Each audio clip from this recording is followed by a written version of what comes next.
नमस्ते, मैं हूं सुरेश कुमार एकलवे और आप देख रहे हैं हिंदुस्तान न्यूज एंड टिप्स। संयुक्त अरब अमीरात और सऊदी अरब की 6 दिवसीय यात्रा पर गए भारतीय सेना प्रमुख जनरल एमएम नरवणे के भव्य स्वागत से पाकिस्तान बेचैन हो उठा है।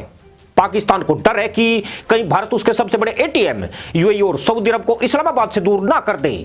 पाकिस्तान अब तक इन दोनों देशों को सैन्य मदद की आड़ में रुपए ऐंठता रहता था। हालांकि हाल के दिनों में सऊदी अरब और पाकिस्तान के संबंधों में काफी कड़वाहट देखने को भी मिली है।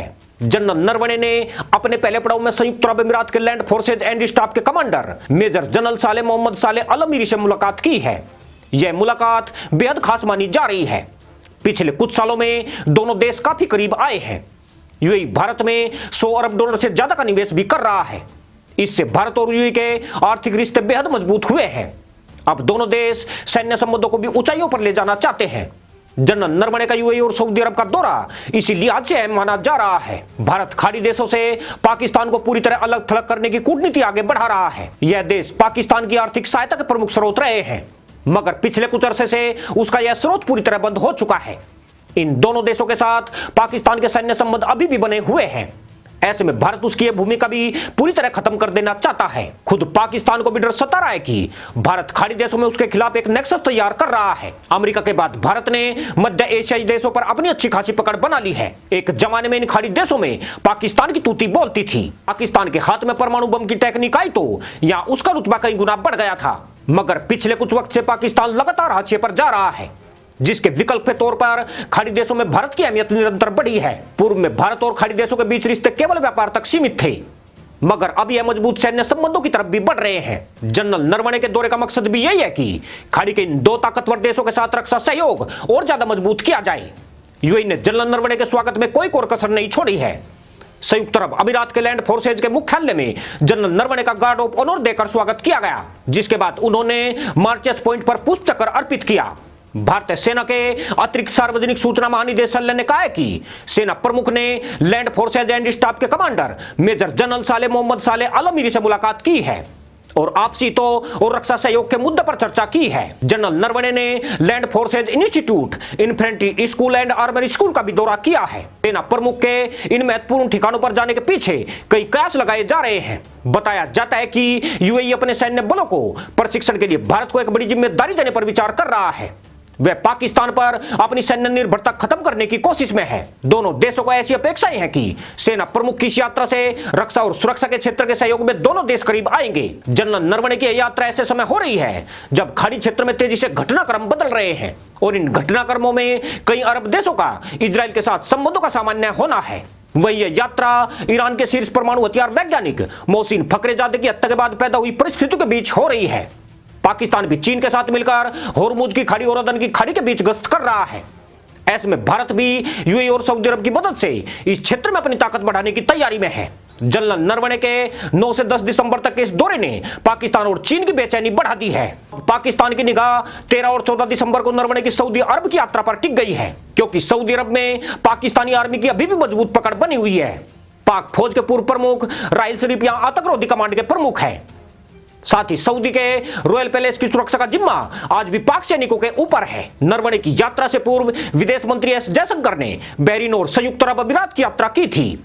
तब सऊदी अरब ने खुद भारत के सेना प्रमुख को सऊदी आने का निमंत्रण दिया था। आपको बता दें कि किसी भी भारतीय सेना प्रमुख की रणनीतिक रूप से महत्वपूर्ण 2 खाड़ी देशों की यह पहली यात्रा है। सऊदी क्राउन प्रिंस और एस जयशंकर में रक्षा सहयोग को लेकर अहम बातचीत हुई थी। बताया जाता है कि सऊदी अपनी सैन्य सहायता के लिए पाकिस्तान का पत्ता काटकर भारतीय सेना को प्रमुख जिम्मेदारियां देना चाहता है। भारत भी सऊदी की मदद करने के लिए पूरी तरह हामी भर चुका है। सेना प्रमुख और सऊदी के रक्षा अधिकारियों के साथ इस एजेंडे पर भी चर्चा की संभावना है। 13 और 14 नवंबर को सऊदी भारत के रक्षा प्रमुखों की बैठक में तय हो सकता है कि भारत किस रूप में सऊदी को सैन्य सहायता उपलब्ध कराएगा। इस बैठक के बाद सैनिकों की तैनाती का खाका भी तैयार किया जाएगा।